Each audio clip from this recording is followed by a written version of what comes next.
Sveiki, esu sporto medicinos gydytojas Mantas Ambraška ir spalio mėnesį norėčiau Jums papasakoti apie aerobinės ir anaerobinės sistemos lavinimo, testavimo galimybės ir parodyti, kad tai nėra konkuruojančios sistemos, o kad tai yra vienos didelės sistemos, viena kitą papildančios dalis.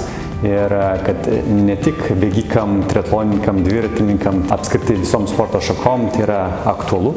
Ir norėčiau priminti, kad ciklinės sporto šakos nėra tik tais apie mano minėtų sistemų treniravimą, apie ištvermės treniravimą, apie laktatinės sistemos treniravimą, bet ir apie to pačiu raumenų savybių gerinimą.